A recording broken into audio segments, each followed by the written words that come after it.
வணக்கம். இன்றைய முக்கிய செய்திகள். மதுரைக்கு நேற்று வருகை தந்த பிரதமர் நரேந்திர மோடி அவர்கள் 4400 கோடி ரூபாய் மதிப்புள்ள பல்வேறு திட்டங்களுக்கு அடிக்கல் நாட்டினார்.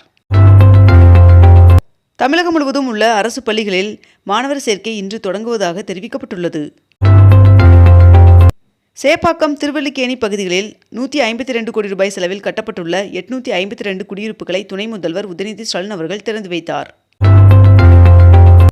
செங்கல்பட்டு மாவட்டத்தில் பிரசித்தி பெற்ற திருநீர்மலை ரங்கநாத பெருமாள் சுவாமி கோவிலின் குளம் ஏப்ரல் மாதத்திற்குள் சீர் செய்யப்படும் என்று இந்து சமய அறநிலையத்துறை சென்னை உயர்நீதிமன்றத்தில் தெரிவித்துள்ளது.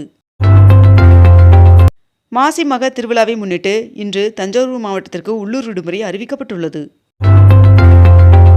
19 கிலோ எடை கொண்ட வணிக பயன்பாட்டிற்கான சிலிண்டரின் விலை 29 ரூபாய் 50 பைசா உயர்ந்து ஒரு சிலிண்டர் 1929 ரூபாயாக விற்பனை செய்யப்பட்டு வருகிறது.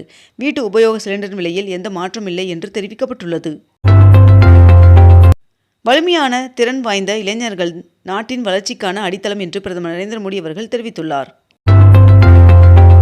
சந்திர கிரகணத்தை ஒட்டி திருப்பதி ஏழுமலையான் சுவாமி கோவில் நாளை 10 மணி நேரம் நடை அடைக்கப்படும் என்று தெரிவிக்கப்பட்டுள்ளது. பழனி தண்டாயுதபாணி சுவாமி கோவில் சந்திரகிரகணத்தை ஒட்டி வருகின்ற மார்ச் 3ஆம் தேதியாகிய நாளை காலை 10:30 மணி வரை மட்டுமே பக்தர்கள் தரிசனம் செய்ய அனுமதிக்கப்படுவார்கள் என்று தெரிவிக்கப்பட்டுள்ளது. மதுரைக்கு வருகை தந்த பிரதமர் நரேந்திர மோடி அவர்கள் திருப்பரங்குன்றம் கோவிலில் சுவாமி தரிசனம் செய்தார். தமிழ்நாட்டில் 12ஆம் வகுப்பு மாணவர்களுக்கான பொதுத் தேர்வு இன்று தொடங்குகிறது. துபாய், அபுதாபி மீது தொடர் ஏவுகணை தாக்குதலை நடத்துவதை பார்த்துக்கொண்டு அமீரகம் இனியும் சும்மா இருக்காது என்று ஈரானுக்கு UAE அரசு எச்சரிக்கை விடுத்துள்ளது. ஈரான் நாட்டின் புதிய உச்ச தலைவராக அயதோலா அலிரேசா அராஃபி நியமனம் செய்யப்பட்டுள்ளார். மேற்கு ஆசிய நாடுகளில் இன்று நடைபெற இருந்த 10 மற்றும் 12ஆம் வகுப்பு தேர்வுகள் ஒத்திவைக்கப்பட்டுள்ளதாக CBSE அறிவித்துள்ளது.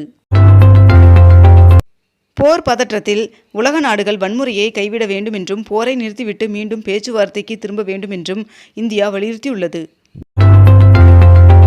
மத்திய கிழக்கு நாடுகளுக்கான 444 விமான சேவைகள் ரத்து செய்யப்படுவதாக விமான போக்குவரத்துறை அறிவித்துள்ளது. ஈரானில் தலைவர் கொல்லப்பட்டதை அடுத்து காஷ்மீர் பள்ளத்தாக்கு பகுதிகளில் பதற்ற சூழ்நிலை நிலவுகிறது. ஈரான் மீது அமெரிக்கா மற்றும் இஸ்ரேல் நடத்திய யூதாவின் கேடயம் தாக்குதலுக்கு பதிலடியாக மத்திய கிழக்கில் உள்ள அமெரிக்காவின் நட்பு நாடுகள் மீது ஈரான் தனது ஏவுகணை மற்றும் ட்ரோன் தாக்குதலை தீவிரப்படுத்தியுள்ளது. ஈரான் உச்ச தலைவர் அலி கமேனி அவர்கள் அமெரிக்கா மற்றும் இஸ்ரேலின் கூட்டு தாக்குதலில் கொல்லப்பட்ட செய்தி வெளியானதை தொடர்ந்து பாகிஸ்தானின் கராச்சியில் உள்ள அமெரிக்க தூதரகம் மீது மக்கள் ஆக்ரோஷமாக தாக்குதல் நடத்தியுள்ளனர்.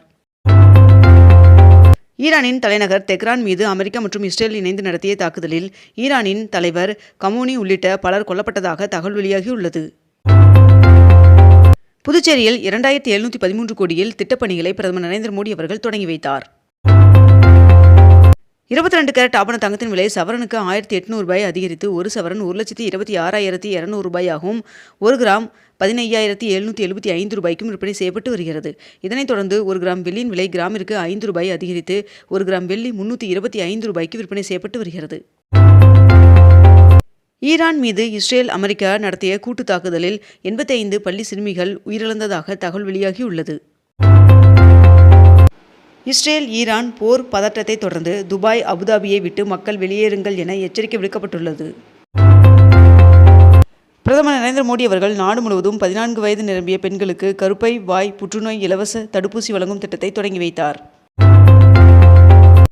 ஈரான் இஸ்ரேல் போர் காரணமாக மத்திய கிழக்கு நாடுகளுக்கான அனைத்து விமான சேவைகளும் ரத்து செய்யப்படுவதாக ஏர் இந்தியா நிறுவனம் அறிவித்துள்ளது. இன்று முதல் UTS மொபைல் செயலி மூலம் பொது மற்றும் பிளாட்ஃபார்ம் டிக்கெட்டுகள் பதிவு செய்ய முடியாது என்று தெரிவிக்கப்பட்டுள்ளது. இஸ்ரேல் ஈரான் போர் பதட்டம் காரணமாக வளைகுடா நாடுகளில் வான்வெளி சேவை மூடப்பட்டுள்ளது. ஈரான் மற்றும் அமெரிக்கா இடையில் போர் நிறுத்தம் கொண்டுவர மத்தியஸ்தம் செய்வதற்கு தயார் என்று இந்தோனேசியா பிரதமர் அறிவித்துள்ளார். இஸ்ரேலின் தாக்குதலால் செங்கடலில் கப்பல் போக்குவரத்து மீதான தாக்குதல்களை ஹவுதி கிளர்ச்சியாளர்கள் மீண்டும் தொடங்கியுள்ளனர். சென்னை பூவிருந்தவல்லி மற்றும் வடபழனி இடையே ஓட்டுநர் இல்லாத மெட்ரோ ரயிலை இயக்க அனுமதி வழங்கப்பட்டுள்ளதாக தகவல் வெளியாகியுள்ளது. முதலமைச்சர் மு.க.ஸ்டாலின் அவர்கள் 4814 கோடியில் பாலம், 13 சாலைகள் மற்றும் 38 துணை மின் நிலையங்களை திறந்து வைத்துள்ளார். வருகின்ற 2047ஆம் ஆண்டிற்குள் வளர்ந்த இந்தியாவை கட்டமைக்க முதலீடு செய்யுங்கள் என்று தொழில் நிறுவனங்களுக்கு பிரதமர் நரேந்திர மோடி அவர்கள் அழைப்பு விடுத்துள்ளார். கூட்டுறவு மற்றும் பொதுத்துறை சர்க்கரை ஆலைகளுக்கு அரவை பருவத்திற்கு கரும்பு வழங்கும் விவசாயிகளுக்கு 86 கோடி ரூபாய் நிதி ஒதுக்கீடு செய்து அரசாணை வெளியிடப்பட்டுள்ளது. மயிலாப்பூரில் நடைபெற்ற கிராம பூசாரிகள் மாநாட்டில் கலந்து கொண்ட முதலமைச்சர் மு.க.ஸ்டாலின் அவர்கள் பூசாரிகளின் நலனை கருத்தில் கொண்டு 11 புதிய அறிவிப்புகளை வெளியிட்டுள்ளார். சித்தூரில் தொழில்களை நிறுவ முன்வரும் தொழில் முனைவோருக்கு தொழில்துறை அதிகாரிகள் முழு ஒத்துழைப்பு வழங்க வேண்டும் என்று அம்மாவட்ட ஆட்சியர் உத்தரவிட்டுள்ளார். த.வே.க. தலைவர் விஜய் அவர்களின் மனைவி சங்கீதா அவர்கள் விவாகரத்து கோரி மனு தாக்கல் செய்துள்ளார் என்று தகவல் வெளியாகியுள்ளது. டெல்லி மதுபான கொள்கை வழக்கிலிருந்து முன்னாள் முதலமைச்சர் அரவிந்த் கெஜ்ரிவால் அவர்களை விடுவித்து சிபிஐ நீதிமன்றம் உத்தரவிட்டுள்ளது. கச்சத்தீவில் உள்ள புனித அந்தோணியார் தேவாலயத்தில் 2 நாள் திருவிழா கொடியேற்றத்துடன் தொடங்கியது. கோவையில் 300 கோடி ரூபாய் மதிப்பிலான தந்தை பெரியார் நூலகம், அறிவியல் மைய கட்டுமான பணிகளை முதலமைச்சர் மு.க.ஸ்டாலின் அவர்கள் நேரில் ஆய்வு செய்தார். பிளமிங்கோ என பெயரிடப்பட்ட சுரங்கம் தோண்டும் இயந்திரம் வெற்றிகரமாக பணியை முடித்து திருமயிலை நிலையத்தை வந்தடைந்தது. குரூப் 2 மற்றும் 2A முதன்மை தேர்விற்கான கட்டணம் செலுத்தாத சில தேர்வர்களுக்கு வருகின்ற மார்ச் 5ஆம் தேதி வரை தேர்வு கட்டணம் செலுத்த அவகாசம் வழங்கப்படும் என்று TNPSC அறிவித்துள்ளது. விவசாயிகளுக்கு கரும்பு கிரய தொகையை தாமதமின்றி வழங்குவதற்கு ஏதுவாக 86 கோடி ரூபாய் நிதி ஒதுக்கீடு செய்து அரசாணை வெளியிடப்பட்டுள்ளது. தமிழகத்தில் சேலம், விருதுநகர் அரசு அருங்காட்சியகங்களுக்கு 17 கோடி ரூபாய் மதிப்பிலான புதிய கட்டடங்களை முதலமைச்சர் மு.க.ஸ்டாலின் அவர்கள் திறந்து வைத்தார். அமராவதி அணையில் பழுதடைந்த கல்லாபுரம் ஷட்டர் மற்றும் பிரதான கால்வாயை சீரமைக்கும் பணி 9 கோடியே 75 லட்சம் ரூபாய் மதிப்பீட்டில் மேற்கொள்ளப்படுகிறது. தமிழகத்தில் சத்துணவு அமைப்பாளர்கள், அங்கன்வாடி பணியாளர்களுக்கான ஓய்வூதியம் 3400 ரூபாயாக உயர்த்தி அரசாணை வெளியிடப்பட்டுள்ளது.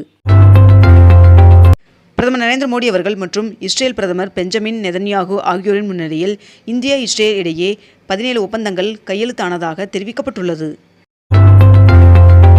எழும்பூர் ரயில் நிலைய மேம்பாட்டு பணியின் காரணமாக தாம்பரம் முதல் கடற்கரை நிலையம் வரை இயக்கப்படும் சிறப்பு கூடுதல் பேருந்துகளின் நேர அட்டவணை வெளியிடப்பட்டுள்ளது. 217 அரசு பள்ளிகளில் 296 கோடி ரூபாய் செலவில் கட்டப்பட்டுள்ள வகுப்பறை கட்டடங்களை முதலமைச்சர் மு.க.ஸ்டாலின் அவர்கள் திறந்து வைத்துள்ளார். தமிழகத்தில் உள்ள சத்துணவு மற்றும் அங்கன்வாடி பணியாளர்களின் நீண்டகால கோரிக்கையை ஏற்று அவர்களுக்கு சிறப்பு ஓய்வூதிய தொகையை உயர்த்தி தமிழக அரசு அரசாணை வெளியிட்டுள்ளது. இத்துடன் இன்றைய தலைப்புச் செய்திகள் நிறைவடைகின்றன. மேலும் இதுபோன்ற அண்மை தகவல்களை உடனுக்குடன் தெரிந்து கொள்ள அக்னிபூ சேனலை சப்ஸ்கிரைப் செய்து கொண்டு தொடர்ந்து இணைந்திருங்கள். நன்றி, வணக்கம்.